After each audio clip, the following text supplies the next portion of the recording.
Wayyo na Allah, na yi kukan rashin zuwa Madina, wai yaushe zan shiga rauda.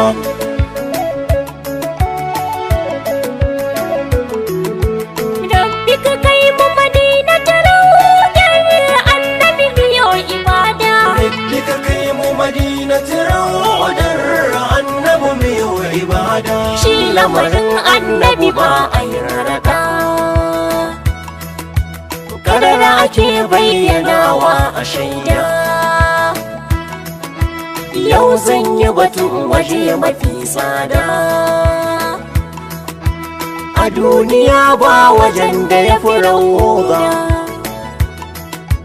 Rauda nan ne babbar fada, rauda kuma nan ne babban gida. Rauda nan ake rabon lada,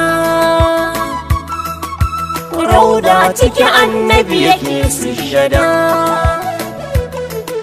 Rauda nan aka wa Annabi shimfiɗa, rauda nan yayi wa Fati Ahmada. Rauda nan aka binne Najmul Huda,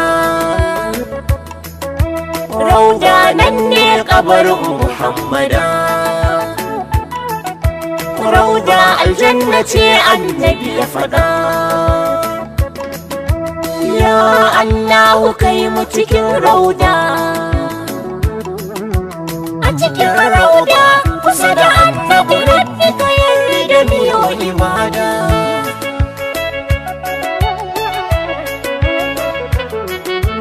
Walla babun da ya fi rauda, a gaban kowa za mu faɗa.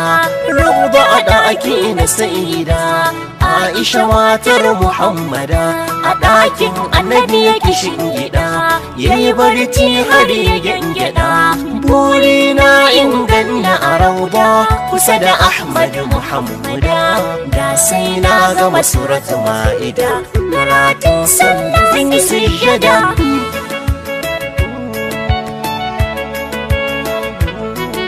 Giyar san Annabi ita na kunkuɗa, giyar da na sha zuciya ta hukuda. Na kamu da san Annabi har abada, burina na yi wa Annabi kasida. Yaban Annabi ya fi komai fa'ida, Allah da kansa ya yabi Muhammada. Don haka ni ma yabansa da tanada, shi ya haska duniya shamsul huda. Ƙura'a daga Rabbi ƙarshen jakada, khatamun nabiyyin sarimul ida. نبي الرحمة نبي الهدى، أياما قوى شي يكي بدا. شي ربي يباتي توصل تعدا، شي ne fa yanzu kwance cikin rauda. Duk wanda baya kaunar raudar Annabi yana roƙusa da kada.